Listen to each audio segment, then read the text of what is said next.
Hi everybody, and welcome to our second module on teratogens.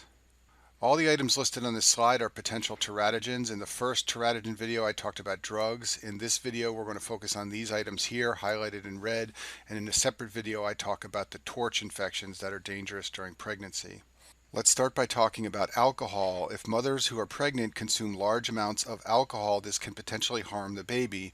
One of the main ways by which alcohol harms the baby is that it acts as a neurotoxin.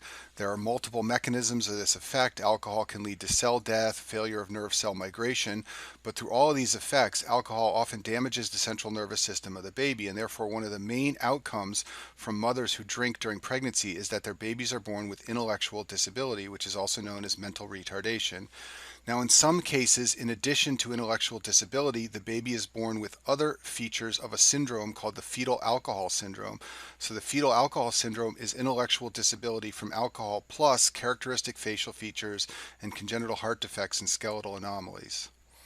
So this is a picture of the classic appearance of a baby with the fetal alcohol syndrome, and there are three key findings. First of all, there is a smooth philtrum. So the philtrum is the groove from the base of the nose to the upper lip, shown here in the picture, and this is smooth in babies who have the fetal alcohol syndrome. Notice that it looks like there almost isn't a philtrum in this baby on the screen.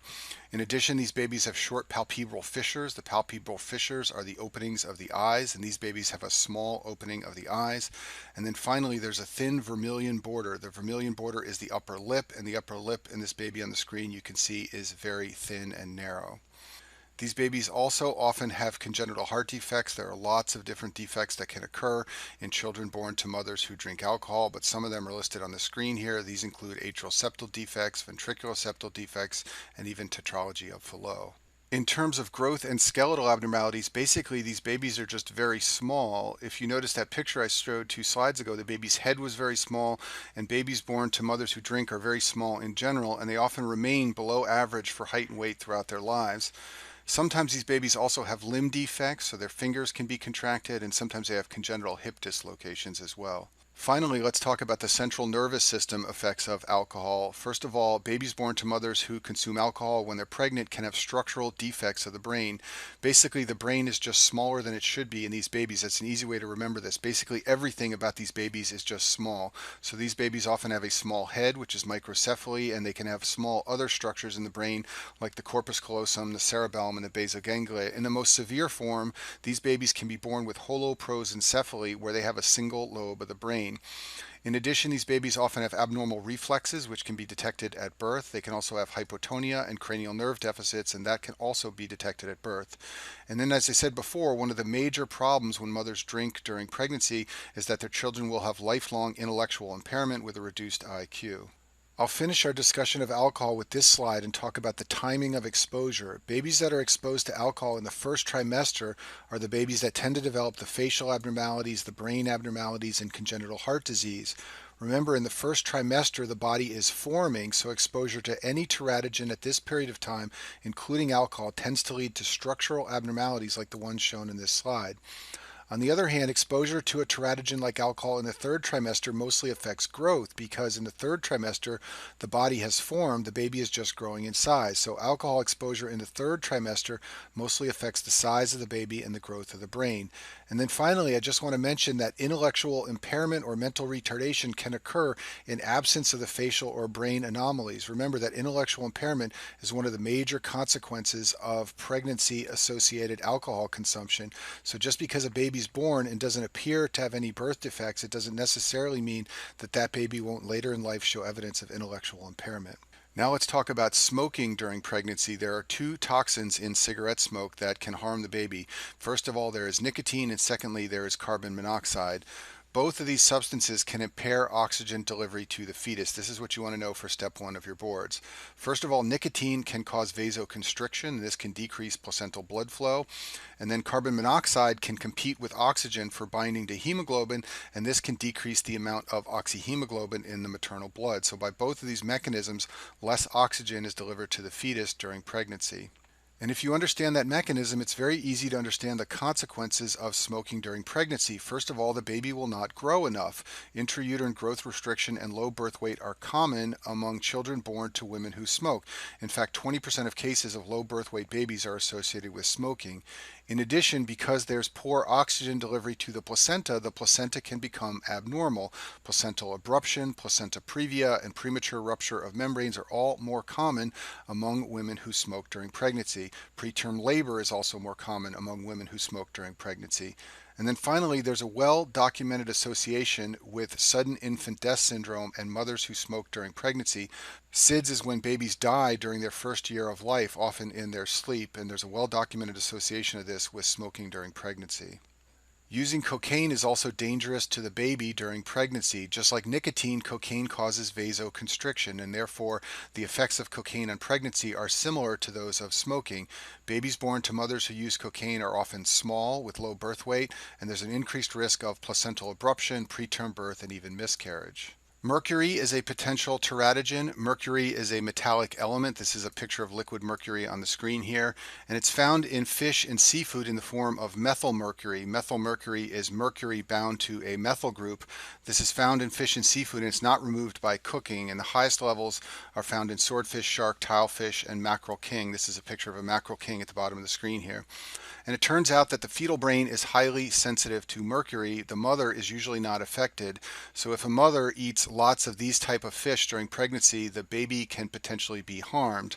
This often results in developmental problems where the child grows up with delayed milestones. Rarely it can cause severe problems like blindness, deafness, or cerebral palsy. So women who are pregnant often try to avoid eating fish for the fear that some types of fish contain mercury. X-rays are another potential teratogen. This is somewhat controversial because there is no evidence of harm at small doses, and the threshold for harm, meaning the amount of X-rays it takes to harm the baby, has not been definitively determined. Most sources agree that higher doses most sources agree that higher dosages at 8 to 15 weeks can potentially cause intellectual disability, microcephaly, or growth restriction. Most of these data are based on women who were pregnant and survived the atomic bombs in World War II. Based on those data, we think that high dosages of X-rays are harmful at this period of time. And because of this, lead shielding is usually used to protect the fetus if the mother requires exposure to X-rays. So for example, if a mother has a respiratory infection and needs to have an X-ray of her chest, a lead shield, like what this man is wearing here, will be placed over her belly, and X-rays cannot penetrate lead shielding, and therefore the baby will not be in any danger.